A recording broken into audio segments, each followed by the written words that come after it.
NBAStraya, how are you going? Hey, you're right, you should be. Why is that, Jim? Well, it's Christmas Eve.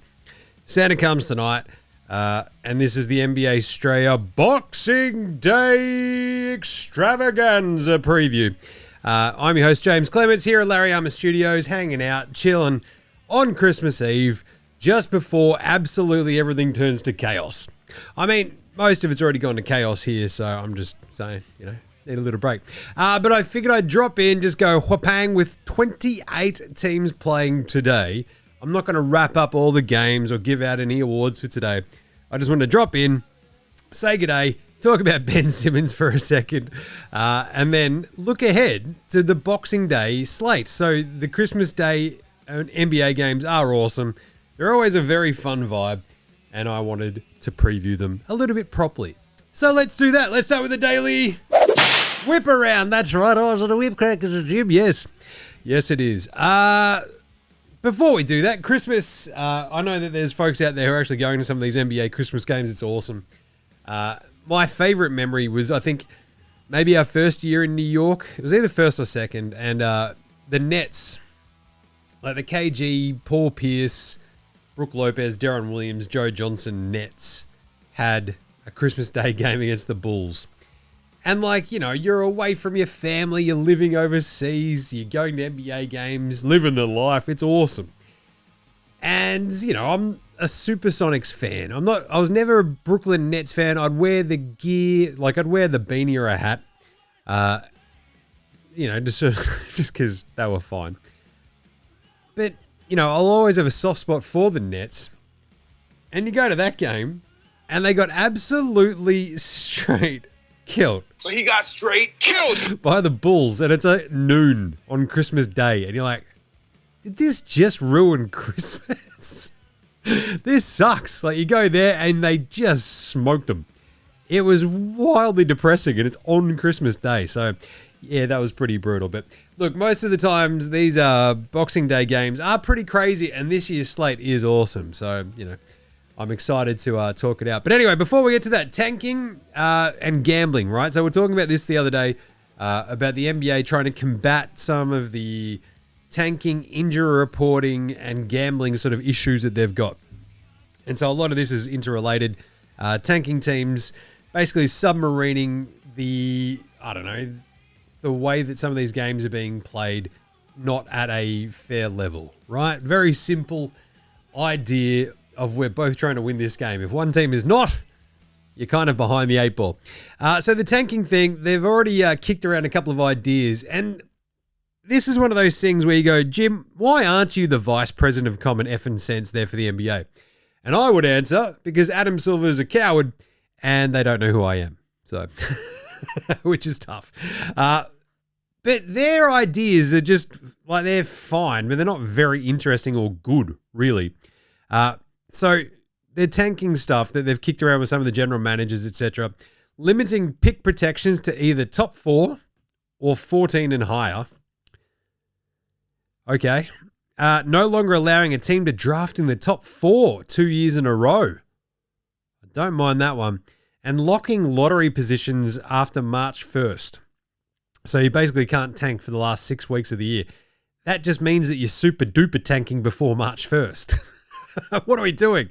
So I think there's some other really good ideas, and if we were doing a full show, I'd sort of just go, here's 3. And this will sort of fix tanking. But by the same token, I mean, we should be running the NBA Cup longer, essentially incentivizing teams to not lose. The easiest way to just completely get rid of tanking is to make the lottery a lottery in the purest sense of the word.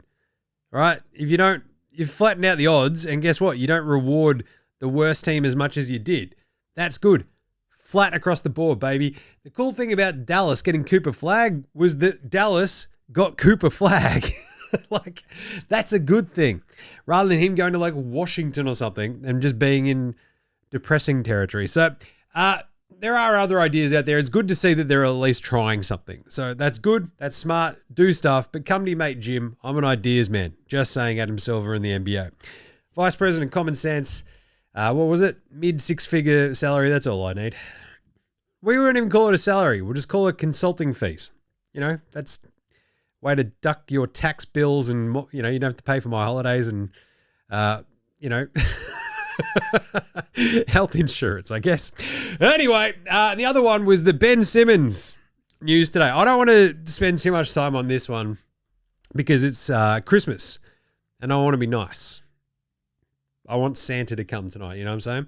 So Ben Simmons has bought basically a fishing team, right? So they are like, oh, it's like F1 but for fishing, and that's what the dumbest people in the world call their stupid niche thing, not understanding that F1 has been a giant sport for years, but Americans are idiots who only just realize that other countries have sport. It's amazing. And it's like, cool. So he's not becoming a professional fisherman, but he owns the team. And his entire thing is, look, yeah, you know, I'm trying to like gun for a, you know, spot maybe on an NBA team if my health is there. And then maybe next year we'll see what happens. And everybody in the NBA, no doubt, is probably like, oh yeah, really? Are you Ben Simmons? That's great. We've really missed your 2.9 points, 2.3 rebounds, and like 1.4 assists from last year. Yeah. But anyway, look, it's so much of the Ben Simmons saga comes down to his injuries. We all understand that. It's his back, and there's like other issues there as well that he hasn't rehabbed it properly. Now, why do you reckon he wasn't rehabbing it properly? Do you reckon it's on him? Maybe. Now he's like working out twice a day in LA. I'm sure he's just really focused on getting back and really working on his game. God bless you, Ben Simmons. Just good on you. Have a crack. I believe in you. I believe in you. Yeah, we definitely all think that your drive and your desire to get back on the basketball court and play professionally is definitely at the top of your priority list. We believe that. So let's hope it happens. My favorite part was at the bottom of that article as well. It's like, oh yeah, my fans out there. It's like, who are the Ben Simmons fans? Who are they? Who does Ben Simmons think his fans are? I love that. He's like, nah, man, my fans out there know what I stand for. It's like, do they? Who are they, Ben? Is it literally your family and your mates? Because I reckon that might be what it is now. But anyway, look, it is good that he's out, you know, working, getting healthier. And if he makes a return to the NBA, I, for one, will be very happy. But I do also love the idea. It's like, yeah, you know, I've just got to work on my health. He's not putting his NBA dreams on hold. He's not putting the NBA on hold while he goes to be a professional fisherman, right? He's bought a team. He's not a professional fisherman. He understands that. He's working and trying to get back into NBA shape and back onto an NBA team. But he's like, you know, if I want to be able to contribute and be good, it's like, all right, can you shoot a jump shot? Can you hit a three at game speed, Ben Simmons? Could you hit a free throw? And he's like, I couldn't even hit a hook shot at this point. So, all right, so get healthy and then we'll talk. Wishing him the best, aren't we? Aren't we? Yeah, I reckon. All right, so before we get into the previews of what's going on across Boxing Day, NBA Christmas Day over in the States, there were the 28 teams playing today, 14 games. As I said, I'm not going to cover it all, but just some funny stuff that did happen. Embiid flopped on a free throw. Wemby's block streak, so games that he's had at least one block, is over at 101. He didn't get one today against OKC, but they did get the win. Cooper Flagg's awesome. Josh Giddey had a triple-double. Huge win over the Hawks. It was pretty crazy too. Crazy game. He had the go-ahead bucket. Love that. Denver had a game winner go in and out against Dallas. Cooper Flagg, though, was just absolutely off his head. OKC's now 0-3 in their last 3 games against teams with winning records. I don't know if that's good. Toronto smashed Miami. My mate was there, big Miami fan, so he's probably put the moxie on him. Milwaukee killed Indy. Cleveland looked awesome. So, yeah, it was a pretty fun one. I hope you enjoyed it. But anyway, all right, let's do a Boxing Day Chrissy preview. All right, these 5 games rock for NBA Christmas. I'm pretty happy with it. So we usually spend Boxing Day fanging down from Ballarat down to Lorne to spend a couple of weeks down at the beach. I have, pointed out as well that we won't be doing shows over the next couple of weeks. No shows the next couple of weeks while I'm down the beach, unless something crazy does happen. And then I'll have the mic there. I'll plug it in and have a bit of a chin wag with you. But otherwise, we still have NFLstraya there. But just saying, no NBAStraya from Boxing Day onwards. But it's always fun to sort of get down, get settled, usually watch, the first 1.5 games at my folks' place in Ballarat, hanging out with the squids, jump in the car, miss a bit of like one of the middle games, get down to Lorne, get unpacked, watch the games there. And it's just a good vibe, right? The games are fantastic. But this year's games absolutely are awesome. So that's pretty cool. And remember, we have all of our picks, as always, over at Dabble. You can use the link in our show description or our social bios to have a look at them, see what we're doing. We're crushing them. I think today we're going at about 50-50 so far today out of the 14 games, but, it's not too bad. So, our picks for the Boxing Day, awesome NBA slate. The Christmas Day NBA slate, Boxing Day here in Australia. I also love that Americans don't know what to call Boxing Day. It's like, well, it's called Boxing Day in the rest of the world. Should we call it that? It's like, no. Idiots. Anyway, Cleveland. That's right. Cleveland go to play the New York Knickerbockers of New York City in New York. The Knicks are 5.5-point favorites. Jalen Brunson sat out. OG sat out today in Minnesota. I think that was warranted. I think that's good. And I think that means the Cavs are going to get, maybe not killed, but I think they'll be very hard up against it with that defense of the Knicks, but more importantly, that awesome Knicks offense.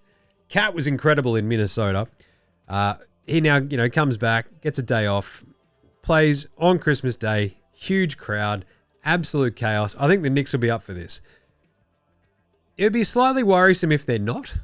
I'm just saying, but I think the Knicks are good enough with Tyler Kolak and just the depth that they're sort of working with right now. Giving OG and Jalen Brunson a day off was very, very smart. I think this a little bit more refreshed.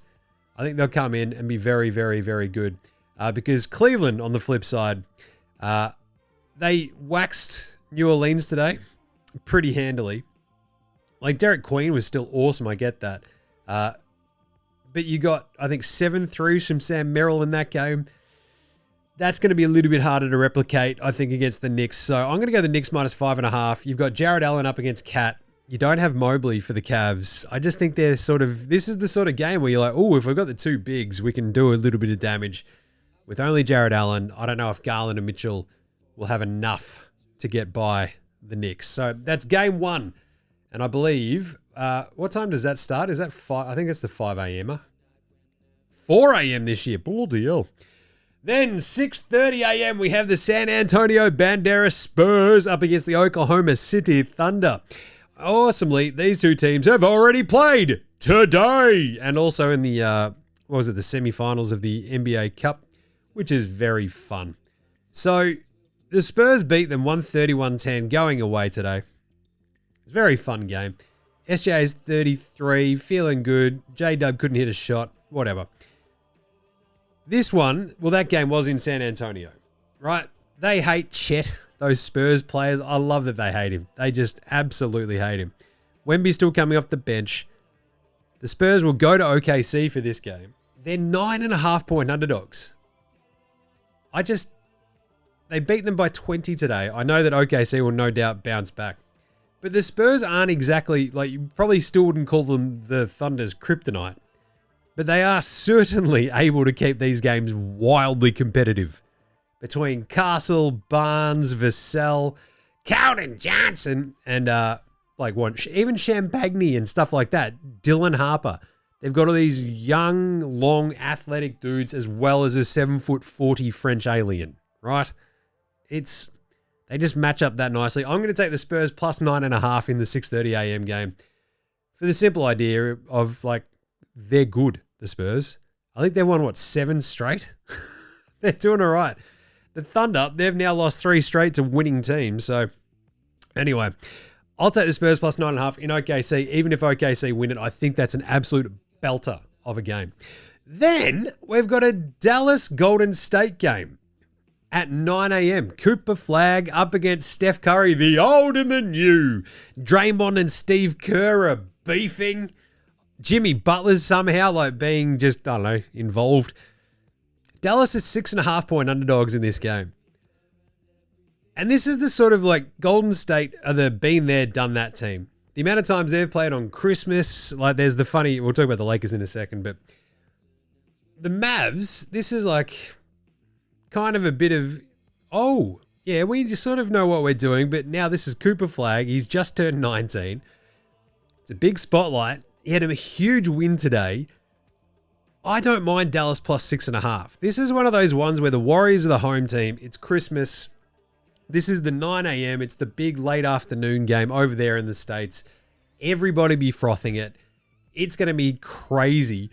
Like all those Warriors players will be like, family, Christmas, worried about this sort of stuff. I think Dallas can keep this close. They've got a lot of big wings. You've got Klay Thompson coming back. You've got Cooper Flag, Anthony Davis. I like Dallas. Let's go Mavs. Let's go. Jim, is this basically because you hate Draymond? Yes. Houston at the Lakers. This is another one. I love that like LeBron James's kids are like, we've never been home for Christmas. It's like, yes, you have. Your dad just has to work for like 2.5 hours. Settle down, you crybabies.